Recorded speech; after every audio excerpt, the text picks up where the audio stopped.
Let's move on to religion, the topic of today. And what do we have for religion? Well, if you ask the man on the street, the first guy you stop, say, what is religion? He'll probably say that's something related to God, belief in God. That's typically what people have in the back of their minds. In fact, if you go to the Stanford Encyclopedia of Philosophy, you'll find like 4 or 5 articles on religion, different topics of religion. They all talk about the belief in God, how to prove God, does God exist? So everybody's got, anyways, in the back of their mind that religion has to do something with God and with believing in God, right? That's essentially what religion is from, you could say, a practical or pragmatic point of view. Okay. Okay, so this is what people think of when they think of religion. They think some kind of God out there, and they pray to this God, this thing out there, this human-like creature, anthropomorphic creature, and they pray for salvation, for favors, to win the lottery. Who knows what they pray for? Okay, so this is the general notion, okay, of what people understand by religion. Of course, when theists and people who do investigations, research on religion get involved, well, they say that's not exactly what religion is about, and they have more sophisticated notions of religion. But the first thing you have to understand is that at least that's the common notion out there. And some religions, like Buddhism, especially, they pride themselves saying that we do not believe in gods or God. Okay? They have a totally different philosophy, idea of what religion is, or what their religion is about. They talk about consciousness and how to achieve enlightenment and all this other stuff and say, well, they don't deal with gods. They don't believe in God. Absolute lie. Absolute lie. Buddhists believe in gods, gods, whatever. Buddhists are no different than any other religion. Okay, so let's prove that to the Buddhists. Okay, people who say we don't believe in God, you're lying. You're not a Buddhist if you don't believe in God. Okay, so let's make sure that we understand that portion first. Okay. Here we have the Buddha. He says, I don't believe in God, but I do believe in the Tripitaka. What's the Pali Canon and the Tripitaka? What are these? Well, they're the holy books of Buddhism. Imagine you find a Christian, somewhere, and you say, or say, for example, a Catholic, right? And you say, what are you? I'm a Catholic. Oh, you're a Catholic, yeah. But I don't believe in the Bible. How can you be a Catholic and not believe in the Bible? I mean, this is your holy book. So you cannot say that you believe that you are a Christian, but you don't believe in the Bible. And that's more or less what the Buddhists are trying to say here. They don't believe in God, but they believe in the Tripitaka. So is there any notion of God or gods or anything similar to gods, maybe angels, saints, spirits in the religion of Buddhism? Well, here it is. Okay, here we have them. This is the Tripitaka, the one of the Buddhist Bibles, or the main one, I guess. And there you will find at least one fellow. His name is Mara. That's what they call him. He's the Buddhist devil. Devil is a mean individual, mean god. Okay, and in fact, that's a stone picture, stone statue that they found of this Mara fellow. Okay, and yeah, he does a lot of evil in the world. Okay, so he's an anthropomorphic god that the Buddhists have because it's included in the Tripitaka, which is the main Buddhist Bible. So if you're a Buddhist and you believe in the Tripitaka, you cannot say, well, there is no God. And conversely, you can't say, well, we don't believe in God, but I do believe in the Tripitaka, which is my Bible. Okay, so you see where the contradiction is. And in fact, constantly you'll find all kinds of pictures in Buddhism. Here's one of them.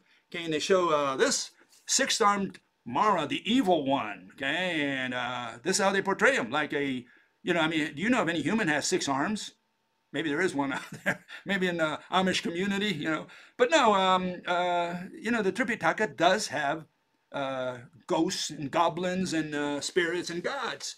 Okay, and here's one. There's your illustration of one. This is what you'll find out there. Okay, they put this Mara fellow. Okay, he's a god of evil who tempted apparently the Buddha. Okay, just like the devil tempted God. Same little stories. So, they have had gods 2,000 years ago, okay, and 3,000 and more. In fact, we had what we call Greek mythology, and they had a god for every purpose. Okay, so when religion started, they had many gods. They didn't know what the wind was. They didn't know because they couldn't see it. They didn't know what rain was, and so they had a god for every purpose. Then later on, they came up with monotheism. They started having one God, but then some religions started having angels, like the Christians, some Christian denominations. Same with Muslims, they believe in angels. And so they have one angel for every purpose. You can pray to one of the angels, one of your favorite angels. Maybe he'll listen to you and do something for you, that sort of thing. So, but that was hundreds of years ago. You talk about the generation today, Buddhists, Hindus, Muslims, Christians, and it's a different world. And you stop a guy on the street who's a Christian, who's maybe a Catholic or whatever, Orthodox, and he might say, well, I don't believe in that part of the Bible. I don't believe I don't believe God created the universe, maybe, or that he created Adam and Eve. Maybe he believes in evolution, but he calls himself a Christian. Well, we got a problem because, either you're a Christian, meaning the original Christians, the ones who called themselves Christian, or you changed the religion and you became something else, but you didn't realize and you continue calling yourself Christian. Why? Well, I'll tell you why. Because they want to have the history of the book. They say, oh, our religion has been around for thousands of years. And here's the book to prove it. And that's on the one hand, but then on the other, they say, oh, but we don't believe in anything that's in that book because we have a new religion today. But they continue calling themselves Buddhists, Hindus, Muslims, Christians. So we have a problem. The people of today are no longer Christians, are no longer Muslims, are no longer Buddhists or Hindus. What they are is something else than what people 1,000, 2,000 years ago were. Those people believed exactly in the literal Bible and their literal Tripitaka or whatever. They believed in that stuff. They believed there were some evil spirits rolling around. But today, a lot of people, especially the young generation, a lot of them don't believe in all that stuff, but they say, I'm a Buddhist. Why are you a Buddhist? Well, my father took me to church and I prayed and whatever. So they were raised in a Buddhist environment or a Hindu environment, and they learned by rote, by authority, to respect the customs, the traditions, and the religion. Some things they like, some things they don't. Sometimes, most of the time, they don't even read their holy books, but they swear on them, and so on. So these people are no longer Buddhists. They're no longer Christians. They're no longer anything. They've got new religions today. Just like, when religion changed from polytheistic to monotheistic, likewise, today we have different religions that have nothing to do with what happened 2,000 years ago. Okay, this is the issue. All religions started by believing in God. Buddhists changed that. Now they're emphasizing behavior rather than, their gods, but their gods are in their holy books and they still, treat their books as holy. Period. We're done. Buddhists do believe in God. The traditional Buddhists, the authentic Buddhists. Everybody else is not a Buddhist. They should call themselves something else. Okay, and here you have a definition of Buddhist, okay, just in case. I'm picking on the Buddhists because they're the ones who claim that they don't believe in God, okay? Okay, here's Theravada Buddhism. Buddha refers to one who has become enlightened, through their own efforts and insight. I typically do it with a couple beers, okay, but yeah. A Buddha is someone who has realized the enlightenment that ends the cycle of birth and death. So a Buddha, the guy who's achieved enlightenment, he no longer dies or is born. I guess he lives forever, meaning he's a god. So the guy who calls himself a Buddha, there's 28 of them apparently in history. I don't know where they're at because if they're not dead, I guess they're alive somewhere or whatever. If a Buddha is a guy who reached enlightenment, no longer is subject to death or rebirth, I guess he lives forever, meaning he's a god. Buddha is the same thing as God. In the Pali Canon, it is stated that Buddhas have appeared in the past and will also appear in the future. Okay, so now we're talking about this God coming to earth. I guess Jesus Christ, he achieved enlightenment, or he's the Son of God or whatever. Now he's going to come in the future, in the third millennium maybe, who knows. There were also numerous enlightened Buddhas who arose in earlier world cycles. So we've had pre-world worlds Buddhas. And the name of these 28 Buddhas are religiously preserved by Buddhists. Okay, so these people do believe in gods. They're known as Buddhas. The Buddha is a synonym of God. What is a God? It's a guy who lives forever, who has superpowers, meaning in this case that they achieved enlightenment, whatever that is. Maybe not physical, but mental, the consciousness stuff. And so they say, I'm a Buddha. I've achieved enlightenment. I've seen the light. So I'm a Buddha too. I've seen the light. It looks like this, okay? And I did that with 2 beers. Okay, anyways, let's find out what religion is according to the definitions today. Here's a religion, according to the dictionary, a set of beliefs concerning the cause, nature, and purpose of the universe, especially when considered as the creation of a what? Superhuman agency or agencies. Okay, so they're talking about superhuman, supernatural, transcendental. Okay, religion, the belief in and worship of a superhuman controlling power, especially a personal god or gods. That's according to the Oxford Dictionary. Again, you can see that they relate belief and God. They put those two words together, and that's essentially what the notion that people have of religion. Wikipedia says a social cultural system of designated behaviors and practices, morals, beliefs, worldviews, texts, sanctified places, prophecies, ethics, or organizations that generally relates humanity to what? Supernatural, transcendental, and spiritual elements. I think that is a more generic definition than one in the Wikipedia. I think it's a notion closer to the person who does research on religion in general. You know, the normal guy thinks like the Oxford Dictionary, it's belief in God. The person who does a little more research, he said, well, it's not exactly belief in God, even though the Buddhists also believe in God. But assuming that it doesn't matter. It's more like the belief in the transcendental, in the supernatural. Okay, so we need to find out what these words mean if we're going to get to the bottom of the word religion. And we're going to distinguish it, for example, from mathematical physics. I mean, is that religion or is that science? Science explanations, rational explanations. Okay, here we have traditional religion, so we can summarize this. They propose that there are transcendental anthropomorphic beings, spirits, that intervene in human affairs. That's more or less their notion. You can, instead of beings, you can put in there things, objects, but it's related to the transcendental, okay? And we'll get to that in a second, what that means. Okay, and here we have the modern religion. We can call them, in the question whether they're religions at all. One is General Relativity, proposes that the cosmic world consists of an unimaginable, four-dimensional mathematical entity, okay?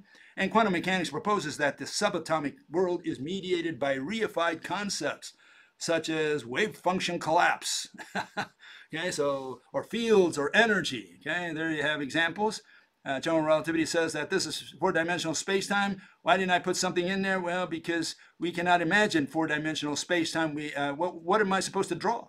Okay, here we have quantum mechanics says this is energy. What am I supposed to draw for energy?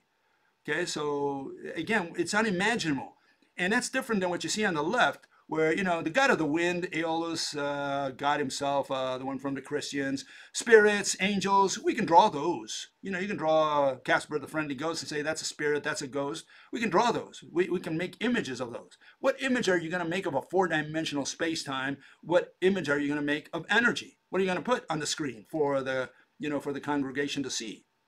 So we got a problem. The question is general relativity or quantum mechanics, do they even belong in religion?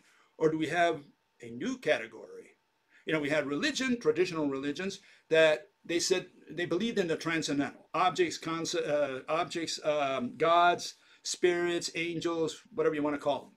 So they say these spirits, these gods, they're acting in our world. They're interfering in our world. They make us think. They know what we're thinking. They listen to our prayers. They concede gifts or whatever you request. Sometimes they don't because they're angry at us, whatever. So, but we can picture all this. We can say, okay, this is the God, this is the angel, this is the spirit, and this guy is acting in our lives somehow by remote control, by magic, no problem. But we can visualize all that. We can visualize the part that they're referring to, the God, the spirit, the angel. In mathematical physics, you cannot even visualize the entities that they claim are performing all the miracles out there, like gravity, magnetism, electricity, etc. We cannot visualize it because you can't, they're all concepts that have been reified. So what are you going to put in there?